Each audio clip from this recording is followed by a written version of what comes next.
Hey everybody. Well, we're going to be looking this week at adverbials. This is a really big topic. This is chapter 11 in our book, and it's okay if you feel a little overwhelmed because there's a lot going on here. This is one of those areas where it's important for you to look through this and understand all of these concepts. But I think it's something that it's also really useful to sort of reflect on how much of this information really needs to get anywhere near your students. And certainly it's not going to be in the way that we're looking at it here. We're looking at it here as linguists. And so there are a lot of other ways that might be more effective in terms of taking this information and then, connecting it for our students. So I just wanted to give you that food for thought. Okay, so when we talk about adverbials, there are three types of adverbials. There are circumstance, stance, and linking. The first type, circumstance, are things that are adding something about the action or state described in the clause. So if you say, we were at the game, where were we? At the game. While she was having a shower, the telephone rang. When is this whole concept happening? While she was having a shower. And then they finished the task without saying a word. How? And it's sort of the way in which this happened. They did the task and they didn't say a word. All of these things can be considered adverbials, and this is the most common type of adverbial. Another one is stance, a very important one, especially when you're looking at writing, but not as common as circumstance. And that's where it's the speaker or the writer are providing some sort of commentary on the ideas that they're expressing. And there are three categories of these stance adverbials: epistemic, attitude, and style. And we're going to talk about these a little bit more in depth. But I think there's actually quite a bit of overlap between the three of those. So as we're looking through that, and if it seems like it's kind of tough to tell the difference, that's because it is. And it's important to be aware of these. But these categories, I think, are really, there's a lot of gray area between them. Okay, so the first ones are the epistemic adverbials, and they focus on the question about the truth of the information in the clause based on the writer or speaker's perspective. So it can be about certainty, viewpoint, and limitations to truth value. From my perspective, it was a clear case of abuse.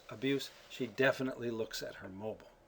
Those kinds of things are what's called epistemic adverbials because they're adding that kind of information. Attitude stance adverbials.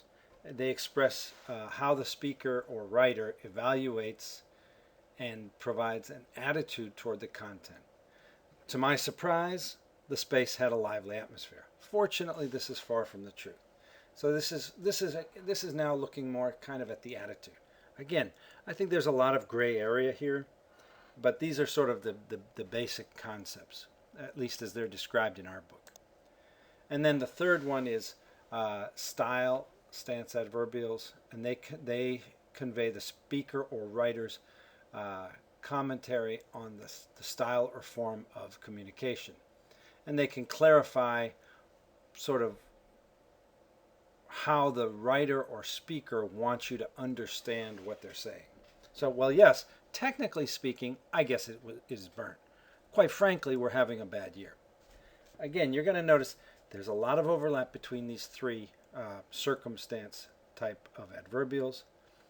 But bear with me, those are the categories that they use in our book. Another type of adverbial are linking adverbials. And these aren't nearly as common as circumstance overall, but they're still very, very important. They connect things rather than add information. And what they're doing is they're showing the relationship between two parts of the discourse or the conversation or the ideas. So, and these are those things that you kind of think of, if you've looked at grammar books for students, they often will call them logical connectors. What are some other ones? just connectors, joining words, those kinds of things, where they don't provide any sort of new information, but they show the relationship between ideas. There were kids' boots at 8 shillings a pair. He, however, thought them the most dainty boots in the world. My objective in this work are twofold. First, to set out a precise yet comprehensive analysis.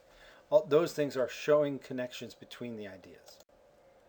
Now, let's go back to circumstance adverbials, and you can look at those in a number of different ways. And this part of it, I think, is very important for students, but it's certainly something that you don't want to have students try to see it all at once, like you're looking at it here, because I'm sure as you look at this, maybe your eyes glaze over. Mine did a little, and it's just like all this stuff. And it's much better to sort of take this in small parts, which is what a lot of good ESL grammar books will do. So you talk about place, time, process, contingency, degree, addition or restriction, and recipients. These are some of those categories of how they're used. So for place, it can be a distance, a long way, direction, from here, and position, up there. Those are some of the general categories for place. For time, it can be a specific point in time, like tomorrow. The duration, years, months. Frequency, every day, twice a year, things like that. And it can also be a relationship about time. I want to clean the floor before I take a load of stuff in. When we talk about process, it can be about the manner. I found myself writing slowly. Oh, I'm sure we all know that feeling. And I would go through the refrigerator like a vacuum cleaner. Well, maybe some of you know that feeling too. I know I do sometimes. The means, they'd sent them by air how something happens. Instrument, she fed it with a teaspoon. And agent, the fruit pulp is also eaten by animals. That might look familiar after your second pedagogical exercise, because that is very commonly used with the passive. Yeah. There's also contingency. And this is also a very important element, although I think if any student had to look at it like we're looking at it, they would just start crying. Your job is to make it much more accessible and relevant and fun for them. There can be cause and reason, using words like because, purpose, oftentimes using in order to or to. I have to talk to you to explain what we're doing. Concession, although it's been used by others, this book was written for beginners. Condition, if, and results, often using so. So all of those are another type of adverbial of circumstance. And then there's degree. She's getting on a bit. She looked very much like her mother, and this system varies slightly from place to place. So there's degree. Then there's addition or restriction. Someday you will be old too. Grace in particular has to help her mother, and they say that only a sick man would choose such a remote place to build. And in the book there's a nice discussion about some of like this word only, because another area that I think can be very confusing for us as we analyze the language, but also more so for our students, is, where in the sentence these words have to go. And that's something that's described very nicely in the book. Okay. So, and then the recipient, so we're getting that for a house. So sort of the end recipient, I guess you would call it. Now, when we talk about adverbials that are clauses, they can be finite or non-finite. I know you remember that from the last few weeks. The finite, which can have it has a subject and it can take tense or modals. So she went to the dentist because her wisdom tooth was killing her, and it's that dependent clause. She went to the doctor to get a new prescription. That's non-finite. Notice there's no new subject. It's implied that it's she, and also that there's no tense or modal in that verb. And here we have it. Yeah, so the finite adverbial clauses are introduced by that subordinator, like because or when. Oftentimes in grammar books you'll find lists of those. Our chapter actually has a nice list towards the end of the chapter of these. But again, it's something you want to think about. Do I want to give my students lists, or do I want them to be using these connected to some other communicative goal that we may have in class, one at a time? So if you want to just focus on causes of things, and then you might want to focus on things that are connected to time or things that are connected to condition. Non-finite adverbial clauses, as we were mentioning, it can be two clauses, but it also can be ing clauses. Standing in the rain, he almost caught his death of cold.